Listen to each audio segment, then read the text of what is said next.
নমস্কাৰ সকলোকে আকৌ এবাৰ অন্য এটা নতুন ভিডিঅ'লৈ স্বাগতম জনাইছোঁ।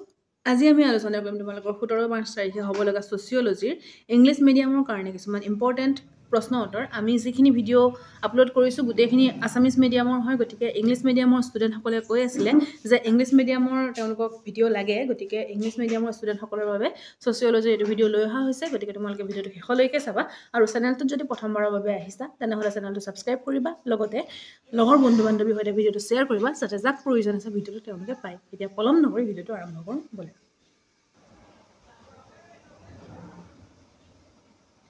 তোমালোকৰ প্ৰশ্ন আহিব পাৰে যে what are the Rolls of population in changing society discuss. এই কুৱেশ্যনটো আহিলে তোমালোকে এইটো উত্তৰ লিখিলে হ'ব। তোমালোকে স্ক্ৰীনশ্বট লৈ লোৱা আৰু পঢ়ি ল'বা, ঠিক আছে। ইয়াৰ পিছত what are the types of rural society discuss the changing pattern of rural society of India, ঠিক আছে। এইখিনি তোমালোকে স্ক্ৰীনশ্বট লৈ লোৱা, সেনেকৈ পঢ়ি ল'বা। মই আছামিজ মিডিয়ামৰ যেতিয়া ভিডিঅ' বনাওঁ সেনেকৈয়ে বনাওঁ, গতিকে তোমালোকলৈ এনেকৈ ভিডিঅ'টো লৈ আহিছোঁ। ইয়াৰ পিছত what is culture, right about the elements of culture. যদি কিবা প্ৰনাউন্সিয়েশ্যনত ভুল হয় সেইখিনি ধৰি নাথাকিবা, কাৰণ আমি আছামিজ মিডিয়ামৰ হয়, অকণমান ইফাল সিফাল হ'ব পাৰে, গতিকে সেইটো মেনেজ কৰি ল'বা আৰু তোমালোকে বুজিটো পাবাই। স্ক্ৰীনশ্বট লৈ লোৱা, পঢ়ি ল'বা। ৰাইট আ শ্বৰ্ট এছে on women's movement in India after independence. এইটো কুৱেশ্যন অকণমান বেলেগ ধৰণে পিছৰটো আছে, গতিকে সেইটোৰ উত্তৰটোত এইখিনি লিখিলে হৈ যাব। What do you mean by social movement, right about the types of social movement. এইটো আনচাৰটো তোমালোকে নিজে কৰিবা। আনচাৰটো লিখি দিয়া নাই কাৰণে তোমালোকে চাই নোযোৱাকৈ নাথাকিবা দেই, তোমালোকে চাই যাবা ধুনীয়াকৈ। What is mean by Dalit movement, highlight the consequences of Dalit movement. ইয়াত দিয়া হৈছে, স্ক্ৰীনশ্বট লৈ লোৱা, তোমালোকে পঢ়ি ল'বা। পঢ়া হৈছেগৈনে? এইটো 7 নম্বৰ দেই, ইয়াতে কালাৰটো চেঞ্জ কৰিব থাকিব। মাইনৰিটিৰ খিনি লিখিবলৈ দিয়া হৈছে। তাৰপিছত আছোঁ how caste system creates social exclusion discuss with example. ইয়াত দিয়া হৈছে, এক্সাম্পলো দিয়া হৈছে, তোমালোকে স্ক্ৰীনশ্বট লৈ লোৱা আৰু পঢ়ি ল'বা।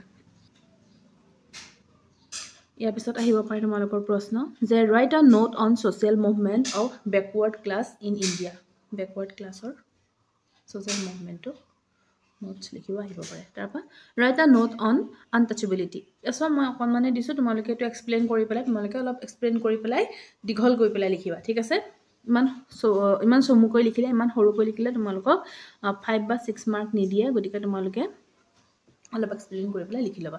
তাৰপৰা discuss the social problem of the schedule caste দিয়া হৈছে, স্ক্ৰীনশ্বট লৈ লোৱা আৰু ধুনীয়াকৈ পঢ়ি ল'বা। তাৰপিছত right what changes do you see in the caste system at present. বৰ্তমান সময়ত কেনেধৰণে দেখিছা তুমি, সেইটো তুমি যেনেকুৱা দেখিছা তেনেকৈ তোমালোকে বনাই পেলাই লিখি দিবা, ঠিক আছে। Write a briefly about the national family welfare programme. তাৰপিছত what is sanskritisation, discuss elaborately the impact of sanskritisation in Indian society.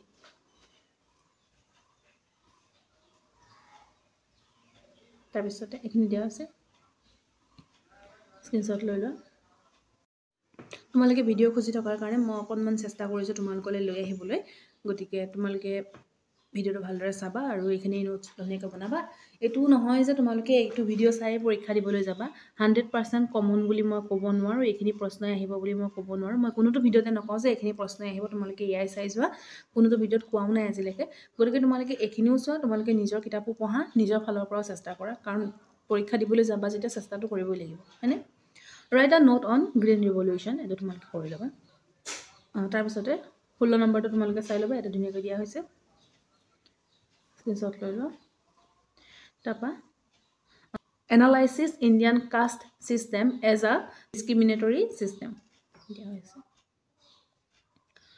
তাৰপৰা mention four cause of ethnic identity crisis. Ethnic identity ক্ৰাইচিছৰ ওপৰত চাই যাবা দেই, স্ক্ৰীনশ্বট লৈ লোৱা। তাৰপিছত ৰাইট আ note on the T industry of Assam দিয়া হৈছে। Write about the women's movement in independent India. মই যে কৈছিলোঁ ইয়াৰ আগতে এটা প্ৰশ্ন আছিলে সেইটো নিদি পেলাই এনেকৈ দিব পাৰে প্ৰশ্নটো ঠিক আছে briefly on one tribal movement and one ecological movement of India. দিয়া হৈছে ট্ৰাইবেল মুভমেণ্টৰ এইটো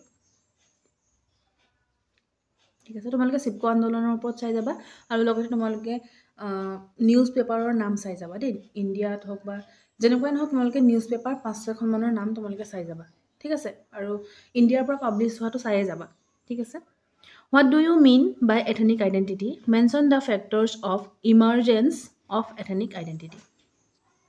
Yes. Write the characteristics of tribe. আৰু এইটোৱে আছিল আজি শেষৰটো প্ৰশ্ন গতিকে তোমালোকে কৈ থকাৰ বাবে লৈ আহিলোঁ প্ৰনাউন্সিয়েশ্যন কিমান কি শুদ্ধ হৈছে নাজানো অকণমান ইফাল সিফাল হয়ে কাৰণ আমি আছামিজ মিডিয়ামৰ হয় যিহেতু আছামিজতে আমি কথাবোৰ কৈ থাকোঁ তোমালোকে কোৱাৰ বাবে ভিডিঅ'টো লৈ আহিছোঁ আৰু তোমালোকে ভিডিঅ'টো আঁকোৱালি ল'বা বুলি আশা ৰাখিছোঁ আৰু পৰীক্ষা তোমালোকৰ ভাল হওক সেই আশাৰে ভিডিঅ'টো আজি ইমানতে সামৰণি মাৰিছোঁ তোমালোকে ভিডিঅ'টো শেষলৈকে চোৱাৰ বাবে বহুত বহুত ধন্যবাদ